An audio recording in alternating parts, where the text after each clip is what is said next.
কলকাতামুখী জম্মু তাওয়াই এক্সপ্রেসে বোমাতঙ্ক। দক্ষিণেশ্বরে দাঁড়িয়ে রয়েছে জম্মু তাওয়াই এক্সপ্রেস। আপনাদের আরও একবার জানাই, দক্ষিণেশ্বরে এই মুহূর্তে জম্মু তাওয়াই এক্সপ্রেস দাঁড়িয়ে রয়েছে, কারণ এই এক্সপ্রেসের মধ্যে বোমাতঙ্ক।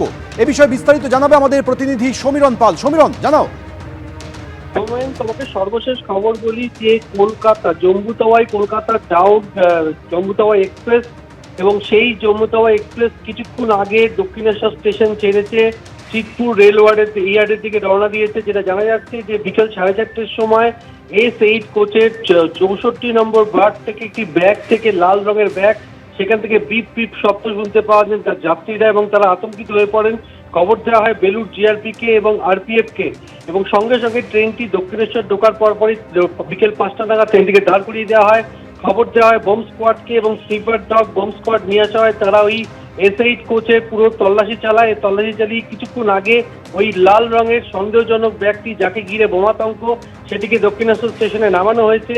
কিছুক্ষণ আগে ট্রেনটি ছেড়ে গেছে কলকাতা স্টেশনের উদ্দেশ্যে। সেই ট্রেনটি, যেটা জানা যাচ্ছে দমদম জিআরপি সূত্রে, সেই ট্রেনটি চিতপুর রেল ইয়ার্ডে পৌঁছানোর পর ট্রেনের সমস্ত কামরা ভালো করে পরীক্ষা করা হবে, এবং এই ব্যক্তির মধ্যে কি আছে এখনো স্পষ্ট নয়। বোম স্কোয়াড এবং স্লিপার ডগ আসার পর ব্যক্তিকে নামানো হয়েছে দক্ষিণেশ্বর স্টেশনে এবং ট্রেনটি রওনা দিয়েছে চিতপুর রেল ইয়ার্ডের দিকে। সৌমেন, ধন্যবাদ সমীরণ।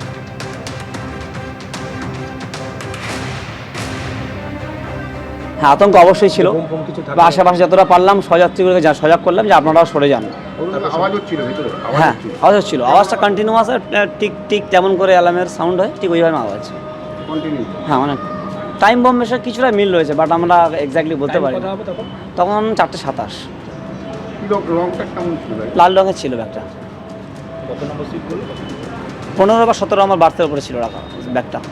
যে ব্যক্তিকে পিটিয়ে মারার অভিযোগ উঠছে, সেই ঘটনায় পুলিশ ইতিমধ্যে তদন্ত শুরু করেছে। পুলিশের তদন্তে শেষ পর্যন্ত কি উঠে আসে সেদিকে অবশ্যই আমাদের নজর থাকবে। কিন্তু যাকে পিটিয়ে মারার অভিযোগ উঠছে তার স্ত্রী, তিনি কি অভিযোগ করলেন শোনাবো।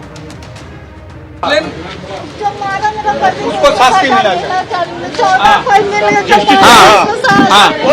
एक आदमी को 14 आदमी मारा है, रास्ता से तुले नहीं गए।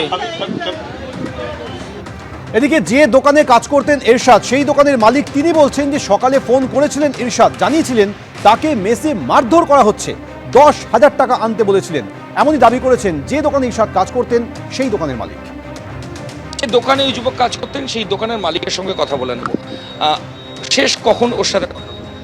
8:45 AM মর্নিং, সকালবেলা। আজকে ফোন করেছে, বলছে কি 10,000 টাকা নিয়ে আসো না, এই লোক আমাকে মারছে। কেন মারছে কিছু জানি না। এটা কে বলছে? এই আমার স্টাফ, মানে যে মারা গেছে? যা মারা গেছে, বলছে 10,000 টাকা নিয়ে আসুন, আমাকে মারছে। তারপর ওই ফির আমি বউবাজার থানা গিয়েছি, কি ওইখানে বলেছে কি বউবাজার হস্টেল নিয়ে আসো, ওইখানে আসো, জায়গা করো। এটা কে বলছে? আমার স্টাফ বলেছে, আর পিছনে কিছু লোক ছিল। আপনারা তখন হোস্টেলে যাননি যখন মারধর? নাম জানি বউবাজার হস্টেল, ওইখানে অন্য জায়গায় গিয়েছে যে ও দেখ হস্টেল নাম ছিল।